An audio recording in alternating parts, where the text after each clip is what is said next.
So hey everyone, I am back with another video of my first trimester of my first pregnancy. मतलब मेरा baby boy के time में मेरा पहला trimester कैसा गया, तो वो मैं वीडियो आप लोगों के साथ शेयर करने वाली हूँ आज। और मैंने बच्चों को दोनों को सुला दिया तभी मुझे टाइम मिला, ऐसे टाइम नहीं मिलता है। बहुत हेक्टिक शेड्यूल हो जाता है मेरे दोनों बच्चों को संभालना, अकेले वो भी। सो चलो वीडियो स्टार्ट करते हैं बिना देरी किए। तो सबसे पहले एक्चुअली मैंने कुछ सोचा नहीं है कि मैं ऐसे ये टॉपिक है, मुझे बस जो याद आएगा वो मैं बोलती जाऊँगी। और हाँ, मैं पहले ही बता दे रही हूँ, अगर आप लोगों को ये वीडियो अच्छी लगे तो प्लीज़ लाइक करिएगा, सब्सक्राइब करिएगा और शेयर कर दीजिएगा, ताकि जो भी मॉम टू बी है उनको थोड़ा ऐसे क्या बोलते हैं उसको, प्रेगनेंसी में बहुत अजीब मूड स्विंग्स होते रहते हैं, तो थोड़ा सा ये देख के उनको अच्छा फील हो, थोड़ा सा टाइम अच्छा स्पेंड हो, तो ये उनको शेयर कर दीजिएगा। सो चलो वीडियो स्टार्ट करते हैं। तो सबसे पहले मैंने कंसीव किया था अक्टूबर में। हाँ, मतलब अक्टूबर में मेरे पीरियड्स मिस हुए थे, तो मैं इमरजेंसी में, उस समय मैं हैदराबाद में थी, जब मुझे पता भी नहीं था तब मैं हैदराबाद में थी। और फिर मुझे सडनली मतलब रात भर के अंदर में मुझे पहली फ़्लाइट लेकर जाना था वापस कोलकाता, क्योंकि मेरे दादाजी का डेथ हो गया था। तो उस वजह से मुझे इमरजेंसी में जाना पड़ा था, और मेरे हस्बैंड की छुट्टी नहीं हुई थी, ऐसे इमरजेंसी में उनकी छुट्टी नहीं हुई थी, तो वो नहीं जा पाए थे, तो मुझे ही अकेले जाना पड़ा था। सो मैं अकेले गई। ये बात है कब की, ये बात है अक्टूबर की। ये अक्टूबर के लास्ट के टाइम की बात है, मतलब 27 या 28 अक्टूबर ऐसे था। सो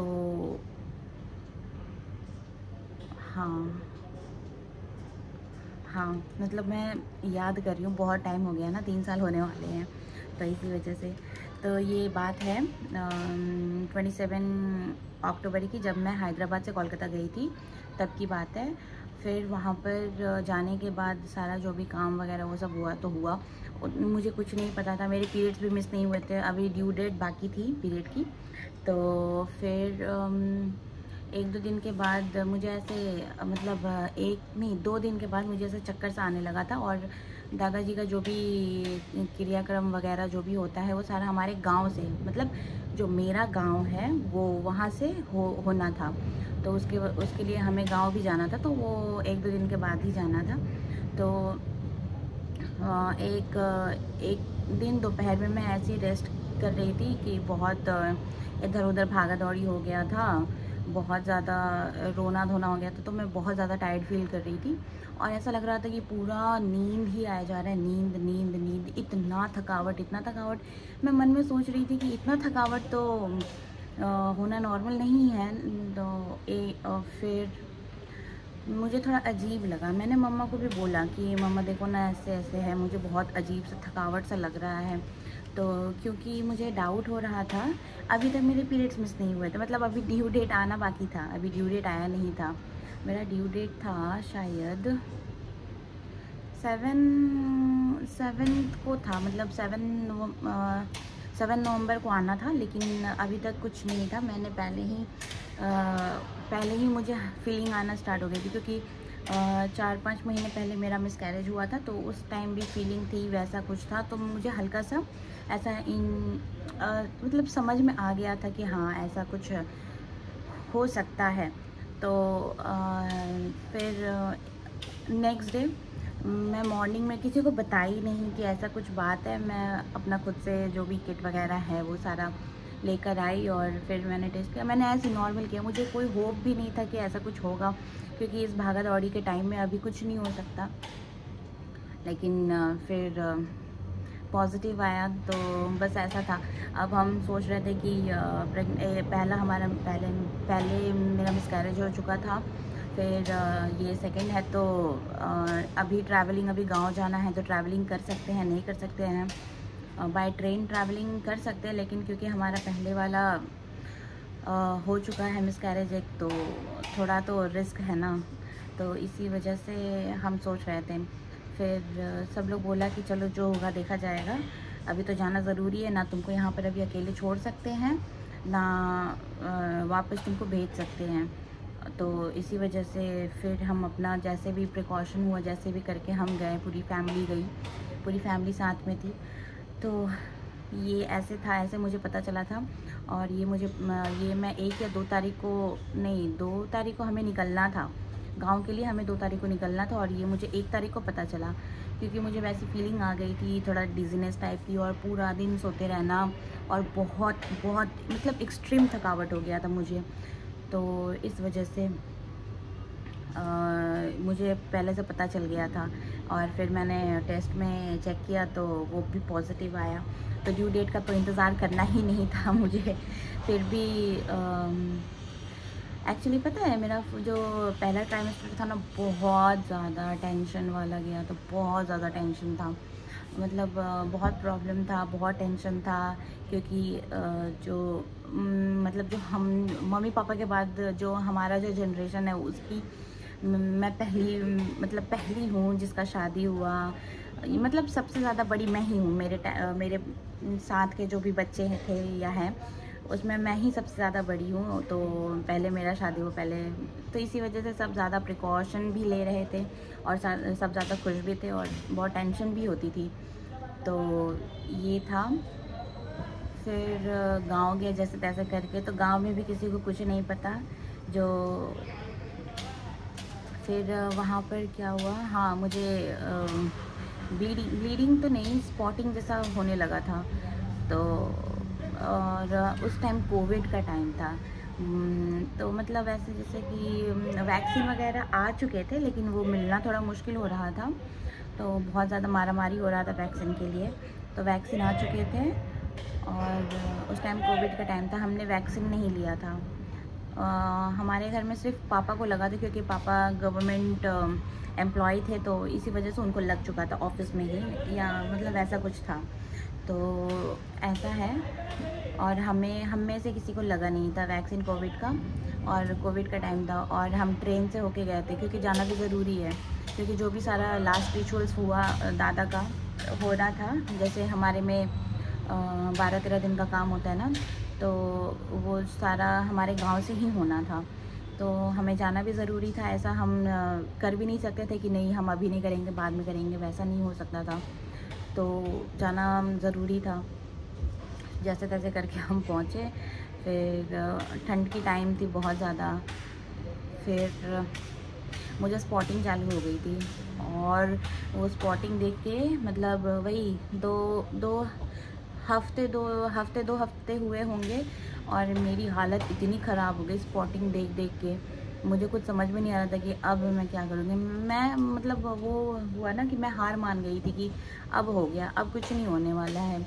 तो जो भी है, मतलब बहुत मेरे घर वालों ने बहुत टेक केयर किया। एक तो दादा का मतलब दादाजी का जाने का गम भी था, और एक ये भी था। तो फिर भी सारे मतलब जो भी गेस्ट आते हैं सबको देखना करना पड़ता है, सारा कुछ अरेंजमेंट्स वगैरह वगैरह सब कुछ करना पड़ता है। तो ऐसा कुछ था। तो फिर भी फिर जो भी मतलब हफ्ते 10 दिन के बाद फिर मुझे जाना था। मुझे बहुत तेज़ खांसी हो गई थी, बलगम वाली खांसी। आप बिलीव नहीं करोगे, मुझे बहुत तेज़ बलगम वाली खांसी हो गई थी। मैं सोची कि अब तो गया, अब कुछ नहीं हो सकता, क्योंकि एक तो स्पॉटिंग हो रही है, ऊपर से खांसी हो रही है। फिर हफ्ते 10 दिन के बाद वहाँ पर एक डॉक्टर है, मतलब बेसिकली मुझे खांसी के लिए जाना था कि बहुत ज़्यादा मुझे सर्दी हो गई है।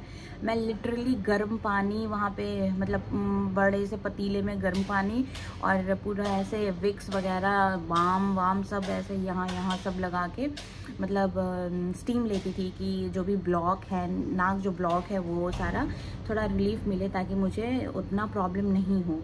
लेकिन कोई असर नहीं, क्योंकि ऑलरेडी क्योंकि मैं बता रही हूँ ना, क्योंकि कोविड चल रहा था, तो ये मुझे हम में से किसी को उस टाइम कोई आइडिया नहीं था कि हमें कोविड है। तो ऐसा कुछ था सिस्टम। फिर उसके बाद उसके बाद क्या हुआ था, हाँ फिर वहाँ पर मतलब मुझे जाना था डॉक्टर के पास, सर्दी के लिए बेसिकली जाना था, ऐसा कोई था नहीं। तो पापा ने एक भैया को बोला कि इसको डॉक्टर के पास जाना, तो भैया भैया पता नहीं भैया को समझ में आ गया था कि पूछ रहे थे लेडी डॉक्टर के पास जाना है। तो मेरे को लगा कि हाँ लेडी डॉक्टर अगर रहेगी तो क्या दिक्कत है, अगर लेडी डॉक्टर है तो चले जाएंगे, उसमें क्या है। मतलब वो वैसा कॉन्सेप्ट नहीं था कि हाँ प्रेगनेंसी है या फिर गायनेकोलॉजिस्ट के पास ही जाना है, मुझे सर्दी खांसी के लिए जाना था। तो मैंने बोला हाँ चले जाएंगे, कोई दिक्कत नहीं है उसमें, अगर लेडी हो जेंट्स तो क्या ही फ़र्क पड़ता है, सर्दी के लिए जाना है। फिर वहाँ पर जाकर पता चला मुझे, अच्छा लेडी डॉक्टर मतलब गायनेकोलॉजिस्ट। तो उसको मैंने डिटेल में बताया कि ऐसा ऐसा है, स्पॉटिंग हो रही है कुछ टाइम से, हफ्ते 10 दिन से स्पॉटिंग हो रही है और ऐसा ऐसा है। तो उन्होंने मतलब ऐसा था कि मेरे गले से आवाज़ भी नहीं निकलता था, और उन्होंने मुझे दवाई तो नहीं दी, मतलब इंजेक्शन लगाया था। हाँ उन्होंने मुझे इंजेक्शन लगाया था, और वो इंजेक्शन ऑनेस्टली बोलूँ लगने के बाद मैं खड़ी नहीं हो पा रही थी। और मतलब वो जैसे कि गांव था ना, तो वो थोड़ा सा मार्केट वार्केट भी करना था, जैसे कि किसी को लेने देने के लिए कुछ सामान ख़रीदना होता है। तो मम्मी भी आई हुई थी, भैया थे, मैं थी और मेरी बहन थी कि नहीं थी पता नहीं, याद नहीं है। सो हम गए हुए थे और मार्केटिंग करना था। मुझे लगा कि चलो आस्ते आस्ते करते करते हो जाएगा, लेकिन नहीं, मैं खड़ी नहीं हो पा रही थी। मतलब कमर पे या पैर में ऐसे कुछ लगा था, बैक में लगा था, कमर में ही लगा था। मैं कमर के नीचे से ऐसा लगा कि मैं खड़ी नहीं हो पा रही हूँ, इतना पेनफुल था वो इंजेक्शन, इतना पेनफुल था। लगते टाइम तो उतना नहीं, लेकिन लगने के आधा घंटा भी नहीं, 5-10 मिनट के बाद ही इतना ज़्यादा पेनफुल हो गया था कि 2 दिन 3 दिन तक वो दर्द हुआ, वो इंजेक्शन दर्द हुआ 2 दिन 3 दिन तक। लेकिन ऑनेस्टली बोलूँ तो वो डॉक्टर ने जो इंजेक्शन लगाया था वो मतलब मेरे लिए ही लगाया था, मेरे अच्छे के लिए ही लगाया था।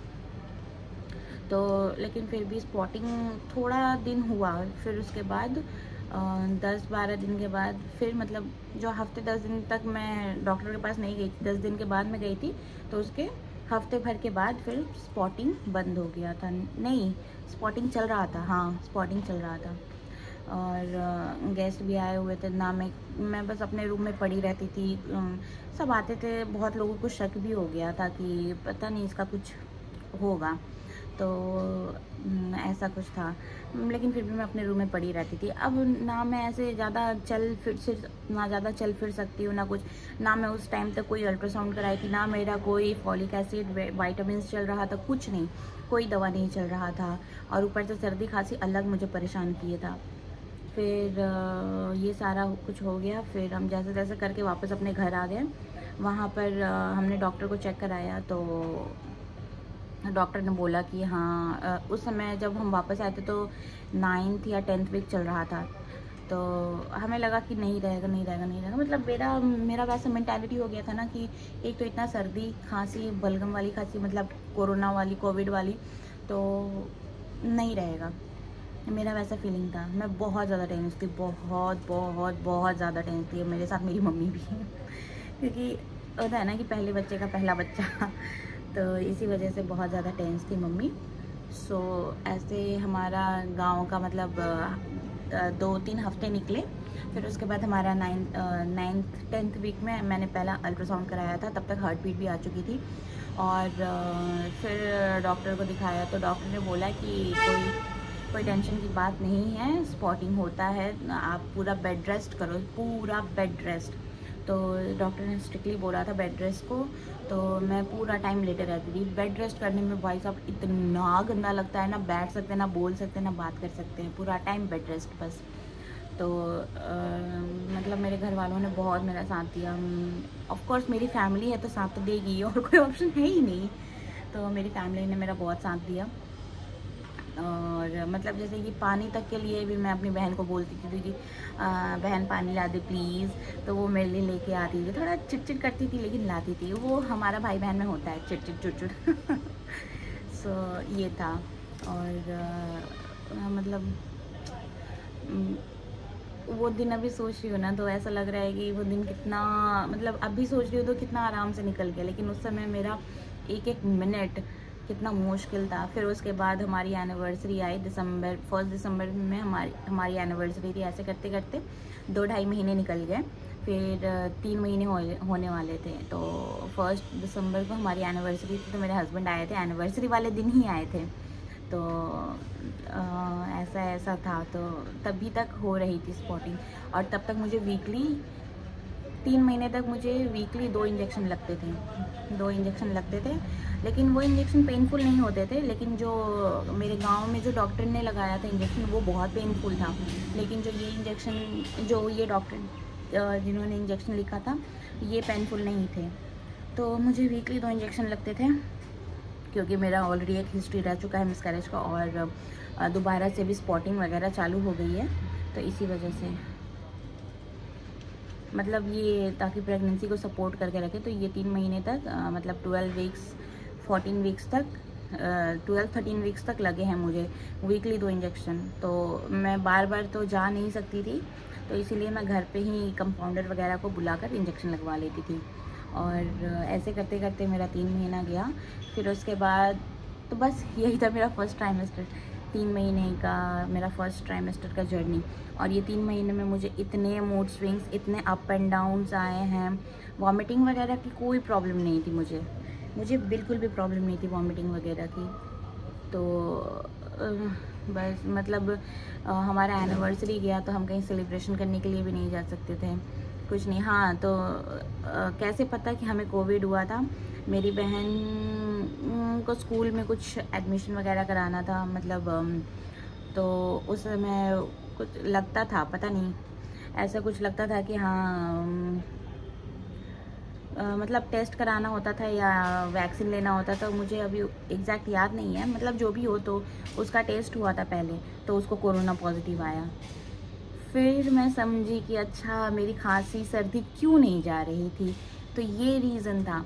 मतलब कहीं ना कहीं मैं कोरोना पॉजिटिव थी, मेरी बहन थी कोरोना पॉजिटिव, उसके साथ हम टच में थे, तो डेफिनेटली। और मुझे भी बहुत तेज़ सर्दी ज़ुकाम हो चुकी थी, तो डेफिनेटली मैं भी कोरोना पॉजिटिव थी। और वो कोरोना पॉजिटिव थी, कोविड पॉजिटिव थी मैं, और उसमें मेरी प्रेगनेंसी, उस पर स्पॉटिंग, उस पर इतना कुछ, समझ रहे हो आप कितना ज़्यादा बर्डन लेके मैं चल रही थी। मतलब बहुत ज़्यादा टेंशन वाला माहौल हो गया था, बहुत ज़्यादा। फिर मैं मतलब ऐसा था ना कि इसको रहना है, इसीलिए ये रहा, इसको रहना है। कितने लोग तो बोल रहे थे कि दादा ही आए हैं, ऐसा थोड़ी होता है। लेकिन जो भी हो, अभी बाय गॉड्स ग्रेस मेरा बेटा अभी 3 साल का होने वाला है, अभी आगे महीने में 3 साल का हो जाएगा। अच्छे से सब कुछ चल रहा है बस। तो यही था मेरा फर्स्ट ट्राइमेस्टर का जर्नी। और मूड स्विंग्स तो फर्स्ट ट्राइमेस्टर में होते थे, बिल्कुल होते थे। ये नहीं खाना, वो नहीं खाना, मम्मी ये नहीं खाना, वो नहीं खाना, ऐसे नहीं करना। और पूरा टाइम बेड रेस्ट, 3 महीने मेरा पूरा बेड रेस्ट गया है, क्योंकि स्पॉटिंग 3 महीने तक होती थी, 4th महीने में ख़त्म हो गई थी, आस्ते आस्ते ख़त्म हो जाती है। अगर आप डॉक्टर ने बोला है बेड रेस्ट के लिए, तो आप स्ट्रिक्टली बेड रेस्ट करो। बेड रेस्ट छोड़ के आप कुछ भी मत करो। बस बाथरूम जाने के लिए आस्ते आस्ते जाओ, सपोर्ट से जाओ। और थोड़ा सा टहलना भी नहीं है बाबा, टहलना भी नहीं है। जैसे कि थोड़ा सा रूम से निकल के थोड़ा हॉल में गए या दूसरे रूम में गए, नहीं।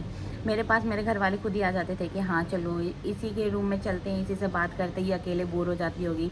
पापा भी आते थे, कुछ लेके ही आते थे कि हाँ ये खाने का मन कर रहा है, ये खाओ वो खाओ। मेरी मम्मी ने मेरा बहुत साथ दिया। मेरी मम्मी का, मेरे पापा, मम्मी, मेरी बहन, मेरा भाई तब तक इंटर्नशिप के लिए चला गया था। मेरा भाई था, हॉस्पिटल तो वही लेके आता जाता था मुझे। मेरा भाई था। बहुत मतलब मैं बता रही हूँ ना, बहुत मुझे सुकून मिला वहाँ पर। अगर मैं हैदराबाद में रहती, अकेले रहती, हस्बैंड के साथ रहती, तो फिर ये चला ही जाना था। लेकिन वही होता है, जो होता है अच्छे के लिए होता है। तो बस यही रीज़न था। और फिर मैं सोची कि मैं चली जाऊँ वापस हैदराबाद, तो मेरे हस्बैंड ने मना कर दिया कि नहीं, अभी तुम वहीं रहो। फिर 1-2 महीने के लिए क्या आओगी, फिर यहाँ पर करने के लिए कोई है नहीं, तुम अकेले हो जाओगी। तो फिर 7 मंथ में फिर तुमको इधर ही आना है, उधर कौन करेगा सब। हम दोनों में से कोई एक्सपीरियंसड है नहीं, परिवार के साथ होगी तो अच्छा रहेगा। तो फिर मैं सोची कि ससुराल चली जाऊं, तो मेरी सास ने मना किया कि नहीं अभी मत आओ, वहाँ पर रहो, यहाँ पर करने के लिए अभी मतलब मेरी सास भी थोड़ा बीमार रहती थी, तो मना कर दी कि नहीं तुम जाओ, अभी वहीं रहो मायके में, तो वहाँ पर रहोगी ना तुम्हारे लिए ज़्यादा अच्छा रहेगा। क्योंकि पहले की स्टोरी उनको भी पता थी और सबको पता है कि मायके माँ के अलावा ज़्यादा कोई नहीं कर सकता है, तो इसी वजह से सब ने मना किया कि नहीं तुम अभी वहीं रहो, मायके में ही रहो। तो मैं मतलब उस दिन से अक्टूबर से गए नहीं, हाँ अक्टूबर 26 से 27 को गई होंगी, और मैं वापस कोलकाता से वापस कब गई पता है, 3 या 4 अक्टूबर नेक्स्ट ईयर। मैं पूरा 1 साल रही हूँ अपने मायके में, और वो टाइम बहुत अच्छा था मेरे लिए, मतलब शादी के बाद पूरा 1 साल रही हूँ।